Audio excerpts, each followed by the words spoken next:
We're into the month of November, and landfalling hurricanes in the U.S. during the month of November, pretty rare. Take a look at this graphic. It shows the 4 landfalling hurricanes that have occurred since 1851, since we really started tracking this. And you can see, again, there have been a handful, mostly in Florida. There was one that came around Cape Lookout at landfall. We're watching another system right now likely to become a hurricane, but by the time it gets into the Gulf and eventually approaches landfall, maybe somewhere in the United States, it will likely be weakening. I'm talking about Rafael here, and Rafael's been maintaining its strength. We have the 10 o'clock update in on this election day. It's located fairly close to Jamaica, about 65 miles off to the west-southwest of Montego Bay. And again, there are tropical storm warnings up for Jamaica. You'll notice the Caymans and West Cuba under hurricane warning, and that's because this is forecast to strengthen a bit more. Florida Keys under tropical storm warning right now. So folks, just preparing for a brush with Rafael as it is going to be moving along to the northwest. And it's maintained this direction and speed for a while. It seems like each morning's update at 4 a.m., 7 a.m., and now 10 a.m. Eastern, we've seen that same general trajectory northwest at about 13 miles per hour. All right, as I mentioned, it's located 65 miles to the southwest of Montego Bay in Jamaica, or about 200 miles off to the east-southeast of Grand Cayman. So the folks there in the Caymans preparing to deal with this system as it moves along. And again, it may or may not be a hurricane as it comes through the Caymans. As it comes up into western Cuba, though, likely Category 1 hurricane crossing over and then getting back out into the Gulf. With this forecast, again, tropical storm force conditions potentially along the Florida Keys, and then it moves more to the west before turning a little bit more to the north. Now, it's really interesting. This is the official Hurricane Center forecast, and you can see that projection turning it more to the west and then back to the north a little bit. Depending on which models you look at, some of the models, and specifically the GFS or the American Global Model, brings it more to the north and turns it a little bit earlier. The European model has more of a westward trajectory, almost along the southernmost part of the cone here, and then it kind of weakens it over the western Gulf of Mexico.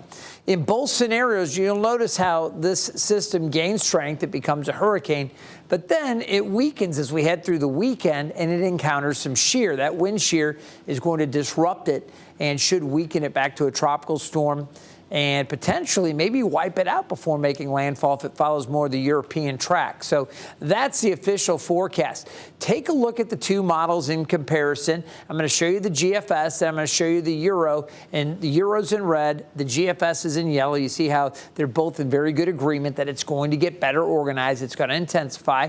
It crosses over Cuba. Again, both of them very much in agreement there. And then you start to see a little bit of a split on Thursday. Now, the Euro's going to track more to the west. The GFS is going to move more northwest and then turn to the north. And you can see how it's, again, following that general path and then the turn.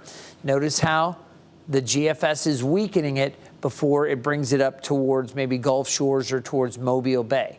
All right, that's one solution there. The Euro continues along as a pretty strong storm here, but then eventually it weakens it over the western part of the Gulf as we go through next Sunday. So more shear eventually, this one breaks apart.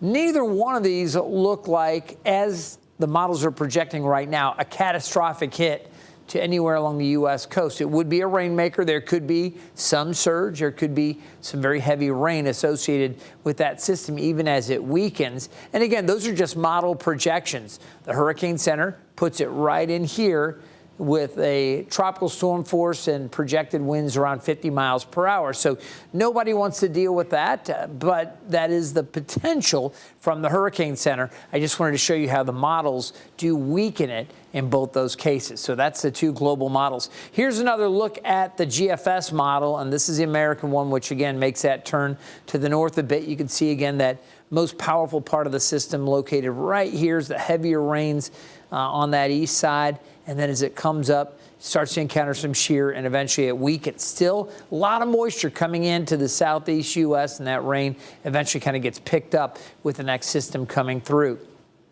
We'll see how things play out with that. That is the potential. And again, things can change. We're still talking several days out. So do not drop your guard in regards to this system and how it moves along. If you live anywhere along the Gulf Coast, you certainly want to continue to check back for more updates.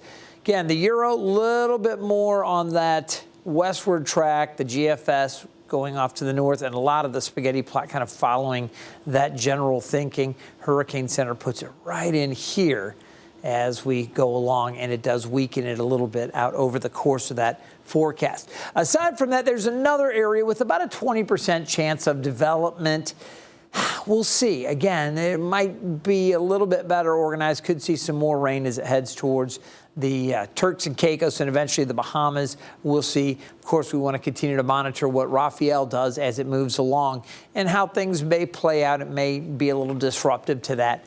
We'll see. Again, none of the models really coming up with anything directly into the southeast U.S. We've got some more active storms that are going to be coming through here with fronts kind of protecting much of the mid-Atlantic and areas off to the north. So we'll keep an eye to all of this. Again, as we take a look at the broader view here of the tropics, those are the only two areas of concern, Rafael and that other area that we'll want to monitor for potential development.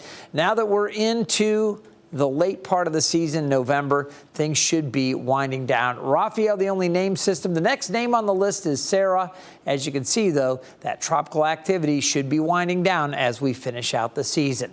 We will, of course, keep you updated, and I really encourage you, if you live anywhere along the Gulf Coast, down in Florida, if you have interest in Jamaica, obviously the Caymans and parts of western Cuba, this is one that you'll want to continue to watch, and we'll keep you updated here at 13 News Now.